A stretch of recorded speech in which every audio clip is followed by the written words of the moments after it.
Alright guys, today we are reviewing the Ryobi P750 transfer pump. Now, it is intended only for use with water. It is not for gasoline, diesel, anything else really. It is rated just for water. In fact, if you look at the use case scenarios, it has one bullet and it says exactly that, for moving water from one place to another. And I thought if it generates enough pressure, maybe I can use my gas pressure washer with a unique source of water. See, we do maintenance at this local restaurant and we clean the pier as part of our job. And I have a gas pressure washer, so no cords or anything are needed. However, getting a supply of water out to the pier, especially toward the end, proves very challenging, especially with any kind of pressure, even if you put a whole bunch of water hoses together. So my thinking was, get a transfer pump that can run on a battery, stick one in the lake itself, and pump lake water right through the transfer pump, right into the pressure washer. This worked out very well. I will show video of that in just a minute, but first let's look at the unboxing. Now, I unboxed it in my bathroom. The audio was very horrible, so I'm just gonna make all the points and show you a couple of the clips where I did a quick test in the bathtub just to see what kind of flow this thing could actually put out.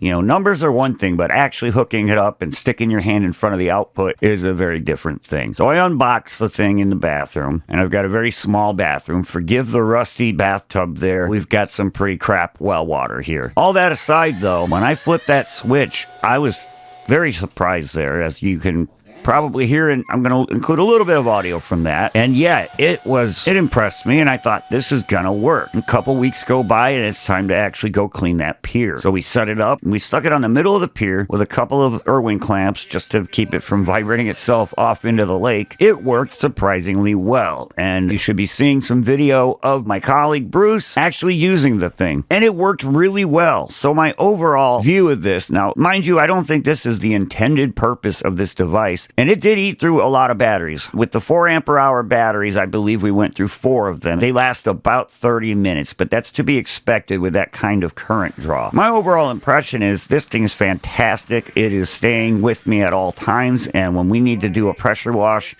in a situation, especially piers, we can just stick it in the lake. Don't let it hit the bottom. You'll notice it does have a filter at the end to prevent sand and things like that from getting in, but just try maybe suspend it. We actually looped the hose around one of the clamps, so it only stuck in the water about a foot. The water in that area of the lake is pretty shallow, so we didn't want to be dipping into the sand. But it worked fantastic. We were able to clean that entire pier in 4 batteries, so about 2 hours worth. But man, this thing works fantastic for $108 at the good old Home Depot, and I'm sure it'd be great for a flooded basement, any kind of situation where you just need to move water from one place to another, just evacuate water from something. Now, it does come with this very tiny bottle of oil. I don't know what kind of oil it is. I would probably use air compressor oil because it seems to have about the same color and viscosity and just the same feel to it. I think that would work just fine. It also comes with a spare impeller and a little O-ring gasket. It is replaceable. So my overall opinion, 2 thumbs up from this guy. Highly recommended. If you need a water-only transfer pump and you need it to be portable and you need to be able to run it on batteries, and especially if you're already in the Ryobi infrastructure with the 18-volt line, get one of these. It is worth every penny of the $108. Now, that comes with no charger, no battery, of course. It's tool only.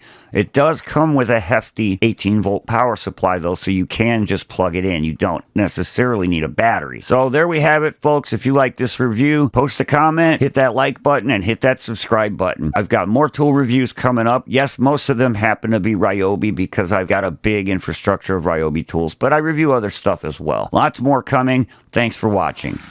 There it goes. We're going to make this jack